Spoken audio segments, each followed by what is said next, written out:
পবিত্ৰ ক্ষণতে উজলি উঠা খ্ৰীষ্টৰ জ্যোতি। জয় জয়তে আমাৰ দৰ্শক শ্ৰোতাসকললৈ প্ৰভু যীশুখ্ৰীষ্টৰ মহান নামত নমস্কাৰ জনালোঁ। আমাৰ এই ভক্তিবচন অনুষ্ঠানৰ যোগেৰে আপোনালোকক লগ পাই আমি নথৈ আনন্দিত হৈছোঁ। এই ভক্তিবচন অনুষ্ঠানটো হৈছে ধাৰাবাহিক বাইবেল অধ্যয়নৰ অসমীয়া অনুষ্ঠান। গোটেই বাইবেল শাস্ত্ৰখনেই আমি ইয়াত অধ্যয়ন কৰিম। বাইবেলৰ মুঠ ৬৬খন পুস্তকৰ একোখনকৈ পুস্তক আমি আলোচনাৰ বাবে ল'ম আৰু পুস্তকখন এফালৰ পৰা পঢ়ি তাৰ ওপৰত অতি সহজ সৰলভাৱে আমি ব্যাখ্যা আগবঢ়াবলৈ চেষ্টা কৰিম। মাজে মাজে বাইবেলৰ পুৰণি নিয়ম খণ্ডৰ পৰা আৰু মাজে মাজে নতুন নিয়ম খণ্ডৰ পৰা একোখন পুস্তক অধ্যয়নৰ বাবে আমি হাতত ল'ম। এই অনুষ্ঠান নিয়মিতভাৱে চাই থাকিলে গোটেই বাইবেলখন চোৱাৰ আৰু বাইবেলত থকা কথাবোৰ বুজাৰ এটা সুযোগ দৰ্শকসকলে লাভ কৰিব পাৰিব। প্ৰিয় শ্ৰোতা দৰ্শক, যোৱা অনুষ্ঠানত বাইবেলৰ প্ৰথমখন পুস্তক অৰ্থাৎ আদি পুস্তকৰ ৫০ নম্বৰ অধ্যায়ৰ একেবাৰে শেষৰটো পদলৈকে পঢ়ি আমি আলোচনা আগবঢ়াইছিলোঁ আৰু আদি পুস্তকৰ অধ্যয়নৰ সামৰণি মাৰিছিলোঁ। আজি আমি আলোচনাৰ বাবে হাতত ল'ব খুজিছোঁ বাইবেলৰ নতুন নিয়ম খণ্ডৰ প্ৰথমখন পুস্তক অৰ্থাৎ মুঠিয়ে লিখা শুভবাৰ্তা নামৰ পুস্তকখন। আজিৰ অনুষ্ঠানত এই মুঠিয়ে লিখা শুভবাৰ্তা নামৰ পুস্তকখনৰ এটা পৰিচয় আমি আগবঢ়াব খুজিছোঁ। মুঠিয়ে লিখা শুভবাৰ্তাখনত মুঠতে ২৮টা অধ্যায়হে আছে, কিন্তু ই বাইবেলৰ এখন অতি গুৰুত্বপূৰ্ণ পুস্তক। দৰাচলতে আদি পুস্তক আৰু মুঠিয়ে লিখা শুভবাৰ্তা এই পুস্তক দুখন বাইবেলৰ চাবিকাঠিস্বৰূপ অতি গুৰুত্বপূৰ্ণ পুস্তক। পুৰণি নিয়ম আৰু নতুন নিয়মৰ মাজত প্ৰায় ৪০০ বছৰৰ এটা দীঘলীয়া ব্যৱধান আছিল। নতুন নিয়মৰ কথাবোৰ ভালদৰে বুজি পাবলৈ হ'লে এই ৪০০ বছৰৰ ইতিহাসৰ কথাও আমি জনা উচিত, যাতে আমি পটভূমিটো ভালদৰে বুজি পাব পাৰোঁ।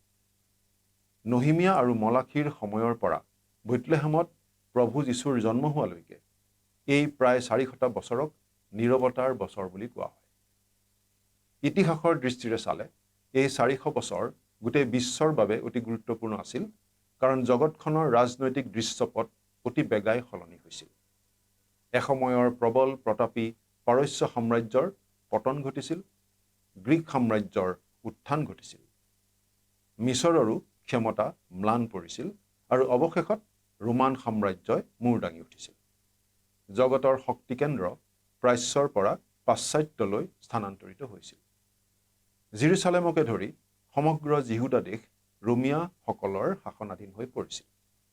ইছৰাইল জাতিৰ নিজৰ ৰাজনৈতিক ক্ষমতা নোহোৱা হৈ পৰিছিল আৰু জাতিটোৱে তেওঁলোকৰ বহু আকাংক্ষিত মুক্তিদাতাৰ অপেক্ষাত আছিল, যিজনে তেওঁলোকক ৰোমিয়াবিলাকৰ শাসনৰ পৰা মুক্ত কৰি ইছৰাইল ৰাজ্য পুনৰ প্ৰতিষ্ঠা কৰিবহি। নবুখদনেছৰে বাবিললৈ বন্দী কৰি নিয়া ইছৰাইলীয়া লোকসকল ৭০ বছৰ পাছত জৰুব্বাবিলৰ নেতৃত্বত পুনৰ জেৰুচালেমলৈ উভতি আহিছিল। জেৰুচালেমৰ মন্দিৰটো পুনৰ সাজিছিল। নহিমীয়াৰ নেতৃত্বত জেৰুচালেমৰ দেৱালবোৰ পুনৰ সজা হৈছিল আৰু জেৰুচালেমৰ মন্দিৰত সেৱা উপাসনা আকৌ আৰম্ভ হৈছিল। কিন্তু ইছৰাইল জাতি তেওঁলোকৰ মচীহৰ অপেক্ষাত আছিল আৰু সেই আশাকে পুনৰ দোহাৰি মলাখীৰ পুস্তকখনেৰে পুৰণি নিয়মৰ সামৰণি পৰিছিল। বিভিন্ন ৰাজনৈতিক উত্থান পতন আৰু যিহুদী জাতিৰ কঠোৰ সংগ্ৰামৰ মাজেৰে ৪০০টা বছৰ পাৰ হৈ গ'লেও জাতিটোৰ সেই আশা অটুট আছিল। তাৰ পাছত হঠাতে ঈশ্বৰে পুনৰ কথা ক'লে। মন্দিৰত উপাসনাৰত বৃদ্ধ পুৰোহিত জখৰিয়াক তেওঁৰ এটি সন্তান জন্মিব বুলি স্বৰ্গদূতৰ যোগেৰে সংবাদ দিয়া হ'ল। সেই সন্তান আছিল জোহন বাপ্তাইজক, প্ৰভু যীশুৰ বাটকটীয়া। মুঠিয়ে লিখা শুভবাৰ্তাত আমি জোহন বাপ্তাইজকৰ গুৰুত্বপূৰ্ণ পৰিচৰ্যাৰ বিষয়ে পঢ়িবলৈ পাওঁ। যদিও ৪০০ বছৰ ধৰি ঈশ্বৰ নিমাত হৈ থকা যেন লাগিব পাৰে, কিন্তু পুৰণি নিয়ম আৰু নতুন নিয়মৰ মাজৰ এই সময়ছোৱাত ঈশ্বৰে পৃথিৱীখন প্ৰস্তুত কৰি আছিল প্ৰভু যীশুখ্ৰীষ্টৰ আগমনৰ বাবে। সম্পূৰ্ণ এটা নতুন পৰিৱেশ, নতুন চিন্তা চৰ্চা, নতুন সংস্থা, নতুন ব্যৱস্থা আদি গঢ়ি উঠিছিল। সেই পৰিৱৰ্তনৰ পৰিৱেশতে পুৰণি নিয়ম লুপ্ত কৰি নতুন নিয়ম স্থাপন কৰিবলৈ প্ৰভু যীশু আহিছিল মানৱ ৰূপে এই জগতলৈ। আহকচোন এতিয়া আমি মূল আলোচনাটিৰ মাজলৈ সোমাই যাওঁ। আমাৰ পৰম পবিত্ৰ প্ৰভু যীশুখ্ৰীষ্টৰ নামত নমস্কাৰ প্ৰিয় শ্ৰোতা। মথিয়ে লিখা শুভবাৰ্তা পুস্তকখন যদিও মাত্ৰ 28টা অধ্যায়ৰ পুস্তক, তথাপি ই এখন অতি দৰকাৰী পুস্তক। আচলতে আদি পুস্তক আৰু মথিয়ে লিখা শুভবাৰ্তা এই দুখন বাইবেলৰ অতি দৰকাৰী চাবিকাঠিৰ নিচিনা। আমি মথিয়ে লিখা শুভবাৰ্তালৈ আহোঁতে পুৰণি নিয়ম আৰু নতুন নিয়মৰ মাজৰ ব্যৱধানখিনি সামৰি ল'ব খুজিছোঁ, যাতে আমি নতুন নিয়মৰ কথাখিনি বুজি পোৱাত সুবিধা হয়। এই প্ৰায় 400 বছৰীয়া ব্যৱধানৰ বিষয়ে জনাটো অতি দৰকাৰী। এই 400 বছৰীয়া সময়খিনি হৈছে নহিমিয়া আৰু মলাখীৰ পৰা প্ৰভু যীশুখ্ৰীষ্টই বৈতলেহেমত জন্ম লোৱাৰ সময়ৰ মাজৰ সময়। মলাখীৰ যোগেদি কথা কোৱাৰ পাছত স্বৰ্গ নীৰৱ হৈ আছিল।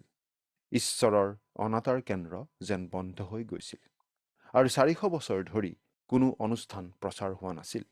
তাৰ পাছত জেৰুচালেমত এদিন জখৰীয়া নামৰ পুৰোহিত এজনে বেদীৰ আগত পৰিচৰ্যা কৰি থাকোঁতে প্ৰভুৰ দূত আবিৰ্ভূত হৈছিল। সেই স্বৰ্গদূতে যোহন বাপ্তাইজকৰ জন্মৰ বিষয়ে ঘোষণা কৰিলে। তেওঁ প্ৰভু যীশুখ্ৰীষ্টৰ বাটকটীয়া স্বৰূপ হ'ব লগা আছিল। যোহন বাপ্তাইজক কিমান গুৰুত্বপূৰ্ণ সেই কথাটো আমি মথিয়ে লিখা শুভবাৰ্তাত পাছত দেখিবলৈ পাম।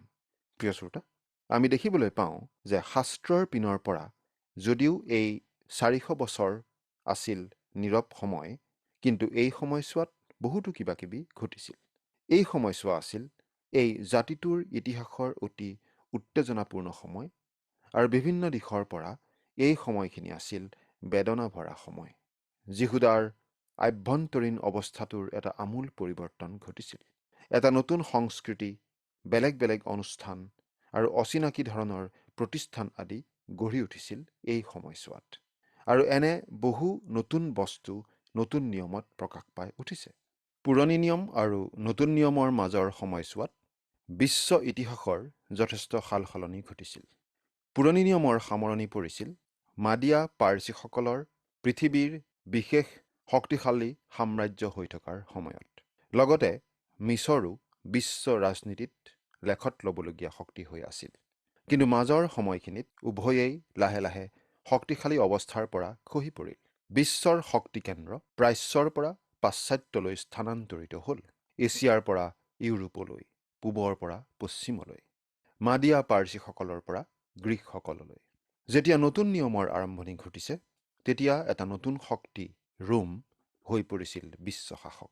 কিছুমান দৰকাৰী চন আদিৰ বিষয়ে চালে আমি এই পৰিৱৰ্তনৰ সময়খিনিৰ এটা বিহংগম দৃষ্টি পাম। আমি ইয়াত দিয়া চন আদি আনুমানিক বুলি ধৰিব লাগিব, কাৰণ এই ক্ষেত্ৰত ইতিহাসবিদসকলৰ মাজত মতৰ অমিল আছে।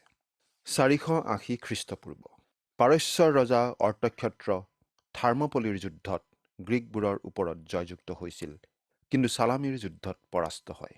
আচলতে এটা ধুমুহাই তেওঁক পৰাস্ত কৰিলে, আৰু সেয়া আছিল বিশ্ব শাসনৰ বাবে প্ৰাচ্যৰ শেষ প্ৰচেষ্টা। 330 খ্ৰীষ্টপূৰ্ব পূব দিশৰ পৰা আহিল সেই দানিয়েল 8ম অধ্যায়ত দানিয়েলে ভাৱবাণী কৰি থোৱা ছাগলী, শক্তিশালী শিং থকা ছাগলী, অৰ্থাৎ মহামতী আলেকজেণ্ডাৰ। তেওঁ সন্মিলিত গ্ৰীক বাহিনীৰে পাৰস্যৰ ৰজাক ইচ্ছাছত পৰাস্ত কৰে। 332 খ্ৰীষ্টপূৰ্ব আলেকজেণ্ডাৰে জেৰুচালেম চাবলৈ আহোঁতে তেওঁৰ বিষয়ে দানিয়েল পুস্তকত থকা ভাৱবাণী দেখুওৱা হয়, আৰু তেওঁ জেৰুচালেমত হাত নিদিলে। আচলতে আলেকজেণ্ডাৰৰ হাতৰ পৰা সাৰি যোৱা খুব কম সংখ্যক নগৰৰ ভিতৰত জেৰুচালেমো এখন। 323 খ্ৰীষ্টপূৰ্ব আলেকজেণ্ডাৰৰ মৃত্যু হয় পাৰস্যত। তেওঁ তালৈ সাম্ৰাজ্যৰ শক্তিস্থল স্থানান্তৰিত কৰিব খুজিছিল যেন লাগে। তেওঁৰ 4জন সেনাপতিৰ মাজত তেওঁৰ পূব আৰু পশ্চিমৰ সাম্ৰাজ্যখন বিভক্ত হয়। 320 খ্ৰীষ্টপূৰ্ব টলেমী চোটেৰে যিহুদিয়াক মিছৰৰ অধীন কৰে। 312 খ্ৰীষ্টপূৰ্ব চেলুকছে চেলুচিডি সাম্ৰাজ্য স্থাপন কৰে, আৰু সেয়ে আজিৰ চিৰিয়া। তেওঁ যিহুদিয়া দখল কৰিব খুজিছিল, গতিকে যিহুদিয়া হৈ পৰে চিৰিয়া আৰু মিছৰৰ ৰণক্ষেত্ৰ।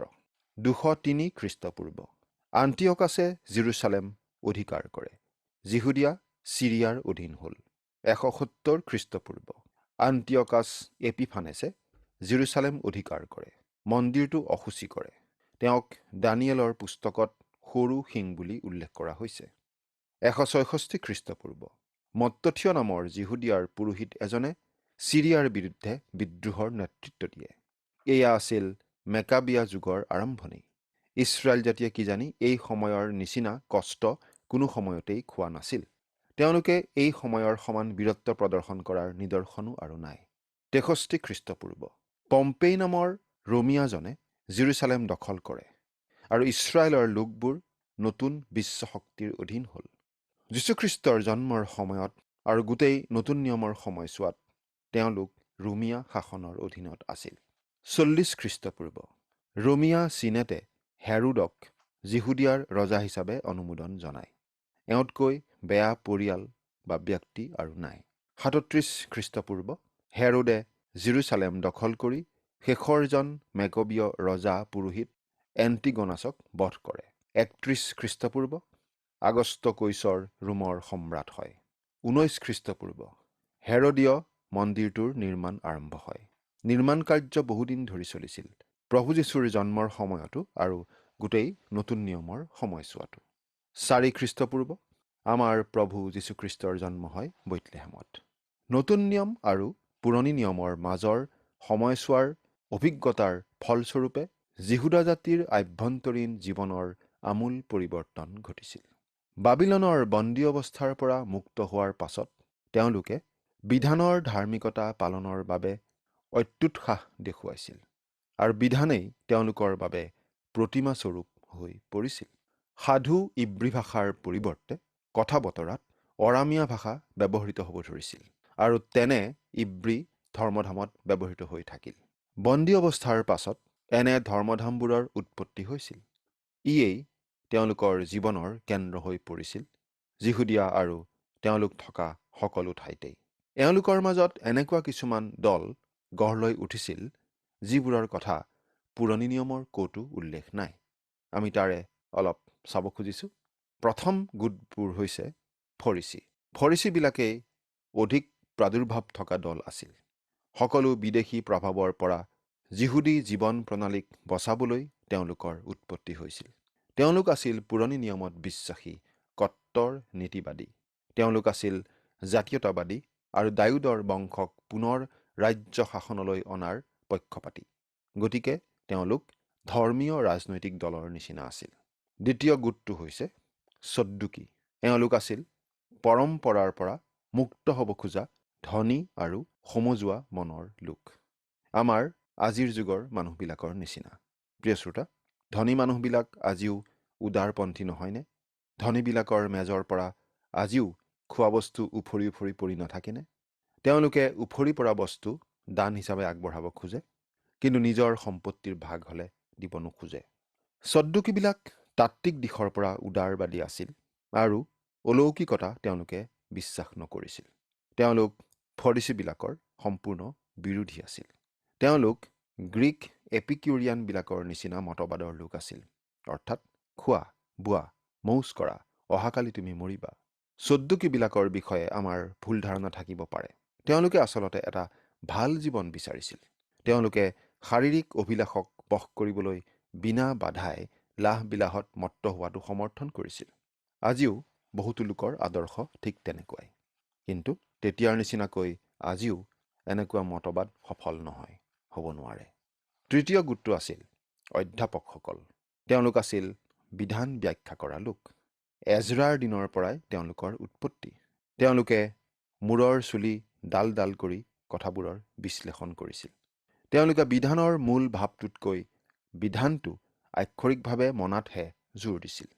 বুঢ়া হেৰোদ ৰজাই অধ্যাপকসকলক মাতি আনি যীশুখ্ৰীষ্ট ক'ত জন্মিব বুলি সোধোতে তেওঁলোকে বৈতলেহেমত জন্মিব বুলি সঠিকভাৱে ক'ব পাৰিছিল। তেওঁলোকে কিন্তু যীশুক চাবলৈ যাবলৈ আগ্ৰহী হোৱা নাছিল। তেওঁলোকে বিধানৰ অৰ্থ উলিওৱাতেই সদায় ব্যস্ত আছিল। প্ৰিয় শ্ৰোতা, এইখিনিতে আমি এটা কথা মন কৰা উচিত, গুৰুত্বপূৰ্ণ কথা। বাইবেলৰ পৰা কেৱল জ্ঞান আহৰণ কৰি তাক ব্যৱহাৰিক দিশত প্ৰয়োগ কৰাত ব্যৰ্থ হোৱাৰ ভয় সদায় থাকে। বাইবেল অধ্যয়নৰ যোগেদি আমি শাস্ত্ৰৰ মূল কথাবোৰ, তাত থকা তাত্ত্বিক বিষয়বোৰ নিশ্চয় শিকিব পাৰোঁ আৰু শিকা উচিত। কিন্তু কেৱল তাকে কৰি থাকোঁতে ঈশ্বৰৰ বাক্যক আমাৰ হৃদয়ত স্থান দিয়াত আমি ব্যৰ্থ হৈও থাকিব পাৰোঁ বা সেই দিশটো আমি অৱহেলা কৰিও থাকিব পাৰোঁ। এনেকুৱা ভয় সদায় থাকে। অধ্যাপকসকল এনেকুৱা লোকেই আছিল। তেওঁলোকে বিধানৰ অৰ্থ উলিয়াইছিল, কিন্তু প্ৰকৃত কথা তেওঁলোকৰ হৃদয়ত নাছিল। আজিও বহুতো সংৰক্ষণশীল মানুহ আচলতে অতি কঠিন হৃদয়ৰ। তেওঁলোকে এটা সৰু যুক্তিৰ বাবে কোনো মানুহক ছিন্ন ভিন্ন কৰিব পাৰে। ঈশ্বৰৰ বাক্য জনাটো প্ৰশংসনীয় কথা, কিন্তু আমি তাক জীৱনত কাৰ্যত খটুৱাই আনলৈও বিয়পাই দিব পাৰিব লাগে। চতুৰ্থ দলটো আছিল হিৰদিয়াবিলাক। এই হিৰদিয়াবিলাক যীশুৰ সময়ৰ এটা অতি সুবিধাবাদী দল আছিল। তেওঁলোকে ক্ষমতাৰ লালসাত হেৰোদ ৰজাক সিংহাসনত বহুৱাই ৰাখিব বিচাৰিছিল। পুৰণি নিয়ম আৰু নতুন নিয়মৰ মাজৰ সময়ছোৱাত ঈশ্বৰৰ পৰা কোনো প্ৰকাশ নথকা স্বত্বেও যথেষ্ট উল্লেখযোগ্য সাহিত্যিক ৰচনা হৈছিল। পুৰণি নিয়মখন মিছৰৰ আলেকজেণ্ড্ৰিয়াত 285 পৰা 247 খ্ৰীষ্টপূৰ্বৰ ভিতৰত গ্ৰীক ভাষালৈ অনুদিত হৈছিল, প্ৰতিটো ফৈদৰ 6 জন লোকৰ দ্বাৰা, অৰ্থাৎ 12টা ফৈদৰ 6 জন লোক হ'লে 72 জন লোকৰ দ্বাৰা। সেইবাবে ইয়াক চেপ্টুৱাজিণ্ট অৰ্থাৎ 70 বুলি জনা যায়, অৰ্থাৎ 70। এই অনুবাদ পৌলে ব্যৱহাৰ কৰিছিল আৰু প্ৰভু যীশুৱেও ইয়াৰ পৰা উদ্ধৃতি দিছিল। পুৰণি নিয়মৰ এপক্ৰিফা এই সময়ছোৱাতেই লিখিত হৈছিল। ইয়াত আছে 14খন পুস্তক, কিন্তু ঈশ্বৰৰ পৰা অনুপ্ৰাণিত বুলি একো নিদৰ্শন নাই। এই সময়ছোৱা যদিও ঈশ্বৰৰ নীৰৱতাৰ সময় আছিল, কিন্তু এইটো দেখা যায় যে ঈশ্বৰে জগতখনক খ্ৰীষ্টৰ আগমনৰ বাবে সাজু কৰিব ধৰিছিল। যিহুদী নেতা, যিহুদী লোক, গ্ৰীক সভ্যতা, ৰোমিয়া সাম্ৰাজ্য আৰু প্ৰাচ্যৰ পদদলিত অগণন জনতা সকলোকে এজন পৰিত্ৰাতাৰ আগমনৰ বাবে সাজু কৰিব ধৰিছিল। এনেধৰণে যে পাচনি পৌলে গালাতিয়া 4 নম্বৰ অধ্যায়ৰ 4 নম্বৰ পদত কোৱাৰ দৰে সময় পূৰ্ণ কৰি তোলা হৈছিল। 4খন শুভবাৰ্তা সেই সময়ৰ পৃথিৱীৰ 4টা মূল জনগোষ্ঠীৰ বা জনদলৰ প্ৰতি লিখা হৈছিল। মঠিয়ে লিখা শুভবাৰ্তা লিখা হৈছিল ইছৰাইল জাতিৰ উদ্দেশ্যে। প্ৰথমতে ইয়াক ইব্ৰী ভাষাতেই লিখা হৈছিল, সেই সময়ৰ ধৰ্মীয় লোকসকলক উদ্দেশ্য কৰি। মাৰ্কৰ শুভবাৰ্তা আছিল ৰোমিয়াসকলৰ প্ৰতি। ৰোমিয়াসকল আছিল কামত বিশ্বাস কৰা লোক। শাসন আৰু সুশৃংখলতাই জগত নিয়ন্ত্ৰণ কৰে বুলি তেওঁলোকে মানিছিল। আজিও বহুতো মানুহে তেনেদৰেই ভাবে। আইন শৃংখলা নিশ্চয় লাগে, কিন্তু ৰোমিয়াসকলে সোনকালেই দেখিলে যে তেওঁলোকে কেৱল তাৰেই পৃথিৱী শাসন কৰিব নোৱাৰে। জগতে সেইজনাৰ বিষয়ে জনাৰ প্ৰয়োজন, যিজনে আইন শৃংখলাৰ লগতে পাপৰ ক্ষমা আৰু ঈশ্বৰৰ অনুগ্ৰহ আৰু কৰুণাও আগবঢ়ায়। এই জনা প্ৰভুকেই মাৰ্কৰ শুভবাৰ্তাই ৰোমিয়াসকলৰ আগত আগবঢ়ায়। লোকে লিখা শুভবাৰ্তাখন লিখা হৈছিল চিন্তাশীল লোক গ্ৰীকসকলৰ প্ৰতি। যোহনে লিখা শুভবাৰ্তা যদিও সকলো বিশ্বাসকাৰীলৈ পোনে পোনে লিখা হৈছিল, তথাপি পৰোক্ষভাৱে প্ৰাচ্যৰ অগণন লোকসকললৈ লিখা হৈছিল। সেই সময়ত উদ্ধাৰৰ বাবে আৰ্তনাদ কৰি থকা সকললৈ। আজিও জগতৰ পৰা এই আৰ্তনাদ ওলাই আছে যে এজন উদ্ধাৰকৰ্তা লাগে। ধাৰ্মিক লোকক ধৰ্মৰ নহয়, খ্ৰীষ্টৰহে প্ৰয়োজন।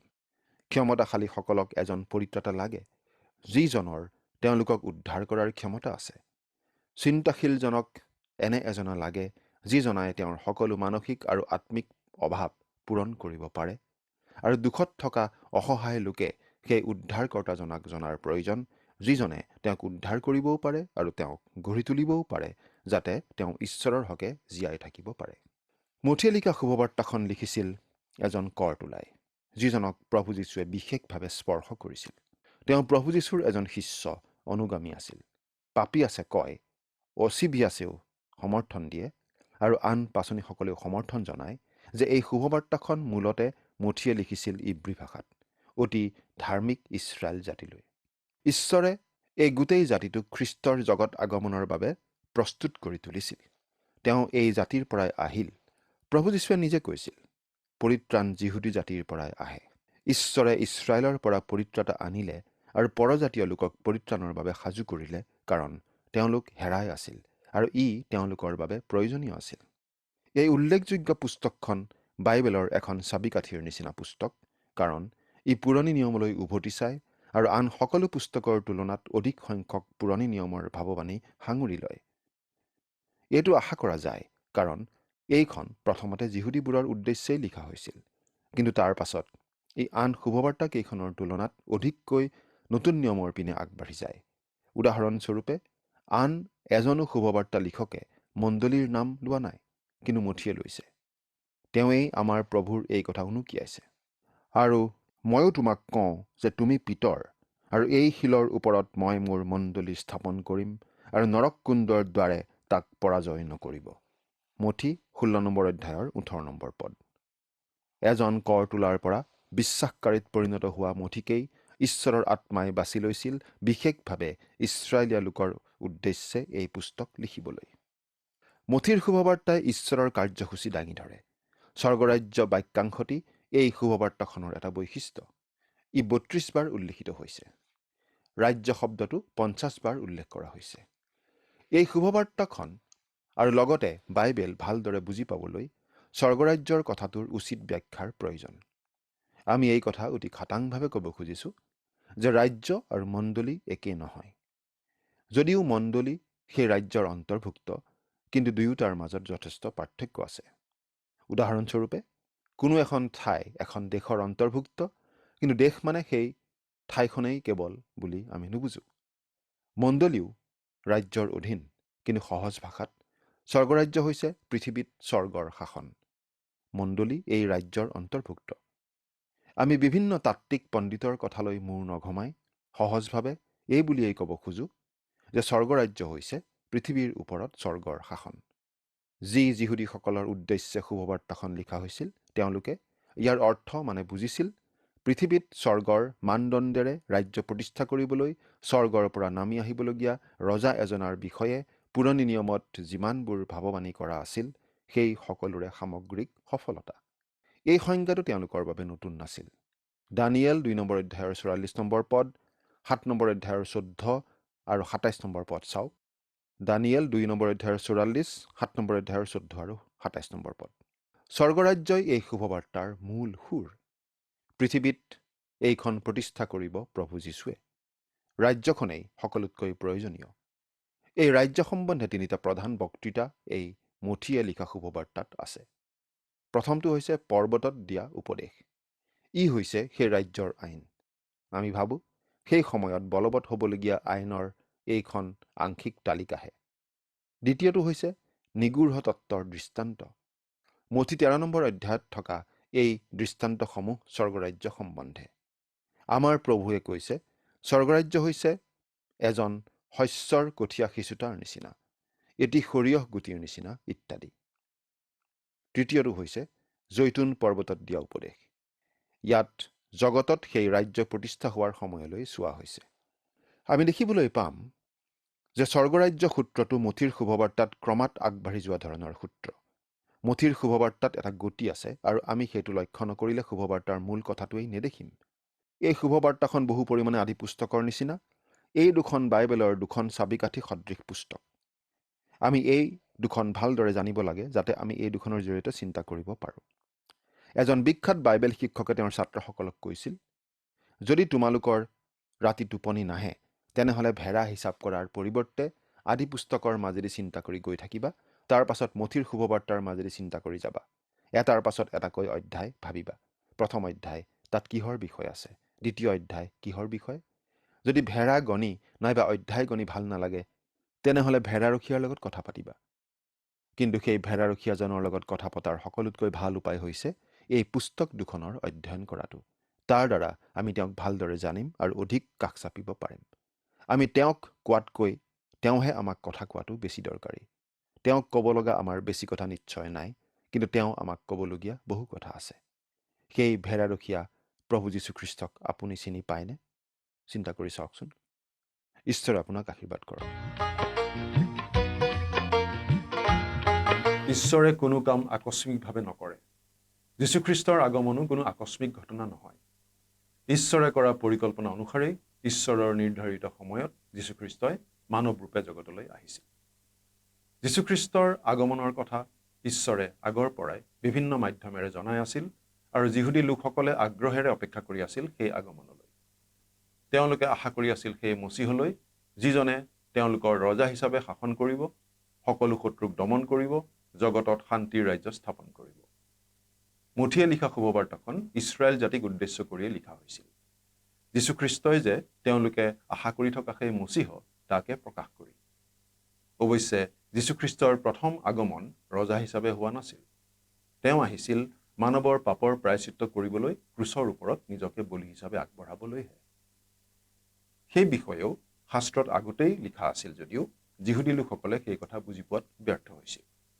সকলো জানিও যীশুক চিনি পোৱাত ব্যৰ্থ হোৱাৰ ই সকলোতকৈ ডাঙৰ উদাহৰণ। মুঠিয়ে লিখা শুভবাৰ্তাখন লিখিছিল মুঠি নামৰ এজন কৰতোলাই। কৰতোলাসকলক পাপী বুলি সমাজত অতি হীন চকুৰে চোৱা হৈছিল। কিন্তু তেনে এজন কৰতোলাকেই প্ৰভু যীশুৱে নিজৰ শিষ্য কৰি লৈছিল আৰু সমাজৰ দৃষ্টিত সেই পাপীজনৰ যোগেৰেই লিখিত হৈছিল নতুন নিয়মৰ প্ৰথমখন পুস্তক। প্ৰভু যীশুৱে কৈছিল, নিৰোগী মানুহৰ বেজত সকাম নাই, কিন্তু ৰোগীৰহে সকাম আছে। মই ধাৰ্মিকক নহয়, কিন্তু মন পালটাবলৈ পাপীকহে নিমন্ত্ৰণ কৰিবলৈ আহিছোঁ। মুঠিয়েই ইয়াৰ এটা ডাঙৰ উদাহৰণ। আমি যেনেকুৱা মানুহেই নহওঁ কিয় প্ৰভু যীশুৱে আমাক গ্ৰহণ কৰে যদিহে আমি আমাৰ পাপৰ বাবে অনুতাপ কৰি তেওঁৰ ওচৰলৈ আহোঁ। পৰৱৰ্তী অনুষ্ঠানত আমি মুঠিয়ে লিখা শুভবাৰ্তাখনৰ ভিতৰত প্ৰৱেশ কৰিম। পৰৱৰ্তী অনুষ্ঠানত আপোনালোকক পুনৰ লগ পোৱাৰ আশাৰে আজিলৈ আমি ইমানতে সামৰিব খুজিছোঁ। আহকচোন সামৰণিত পৰম পিতা পৰমেশ্বৰৰ ওচৰত খন্তেক প্ৰাৰ্থনাত মূৰ্ণত কৰোঁ হওক। স্বৰ্গত থকা অসীম দয়ালু কৰুণাময় পিতৃ ঈশ্বৰ, তোমাক ধন্যবাদ জনাওঁ কিয়নো তোমাৰ বাক্য আলোচনা কৰিবলৈ এই সুন্দৰ সময় তুমি আমাক দান কৰিলা। এই ভক্তিবচন অনুষ্ঠান অসীম আগ্ৰহেৰে ধৈৰ্যৰে শুনি থকা প্ৰতিজন দৰ্শক শ্ৰোতাৰ ওপৰত তোমাৰ বিশেষ অনুগ্ৰহৰ আশীৰ্বাদ থাকিবলৈ দিয়া। কাৰো যদি জীৱনত কিবা সমস্যা আছে, যদি কোনো কিবা বিশেষ সমস্যাৰ সন্মুখীন হৈছে, ৰোগ নৰি আদিত আছে প্ৰভু, তেওঁলোকৰ ওপৰত তোমাৰ বিশেষ অনুগ্ৰহৰ হাত, তোমাৰ সুস্থতাকাৰী হাতৰ স্পৰ্শ তেওঁলোকৰ ওপৰত থাকিবলৈ দিয়া। আমাৰ প্ৰত্যেকৰে প্ৰয়োজন অনুসাৰে তুমি আমাক আশীৰ্বাদ কৰি থাকা আৰু আমাৰ প্ৰত্যেকৰে জীৱন তুমি উপচাই তোলা তোমাৰ অনুগ্ৰহৰ আশীৰ্বাদেৰে।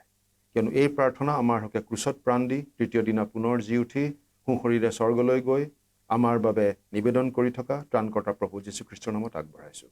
আমেন। প্ৰিয় শ্ৰোতা দৰ্শক, আশা কৰোঁ ভক্তিবচন অনুষ্ঠানটি উপভোগ কৰি আপোনাৰ নিশ্চয় ভাল লাগিছে। এই বিষয়ে আপোনাৰ মতামত জানিবলৈ পালে আমি নথৈ আনন্দিত হ'ম। আপোনাৰ যদি আমাৰ এই অনুষ্ঠানটি উপভোগ কৰি ভাল লাগিছে তেন্তে অনুগ্ৰহ কৰি আমালৈ এই নম্বৰটোত এটা মিছ কল দিয়কচোন। আপোনাৰ এটা মিছ কল আমাৰ বাবে অতি মূল্যৱান। আমি অতি আনন্দৰে জনাওঁ যে প্ৰতিটো মিছ কল দিয়া সকলৰ মাজৰ পৰা সপ্তাহৰ শেষত এজন বিশেষ দৰ্শক বাছি লোৱা হ'ব আৰু সেই দৰ্শক বন্ধুজনক পুৰস্কৃতও কৰা হ'ব আৰু সপ্তাহৰ শেষত তেওঁৰ ফটো আৰু নাম আমাৰ অনুষ্ঠানত প্ৰকাশ কৰা হ'ব। মিছ কল দিয়া নম্বৰটো হৈছে 0444908125। আপোনাৰ যদি কিবা প্ৰাৰ্থনাৰ বিষয় থাকে বা অধিক জানিবলৈ ইচ্ছা কৰে তেন্তে টেলিফোনৰ মাধ্যমেৰেও আমাৰ লগত যোগাযোগ কৰিব পাৰে। আমাৰ টেলিফোন নম্বৰটো হৈছে 7429840242। আপুনি ইমেইলৰ দ্বাৰাও আমাৰ লগত যোগাযোগ কৰিব পাৰে। আমাৰ ইমেইল এড্ৰেছটো হৈছে assamese@radio882.com। আপুনি আমালৈ পত্ৰও লিখিব পাৰে।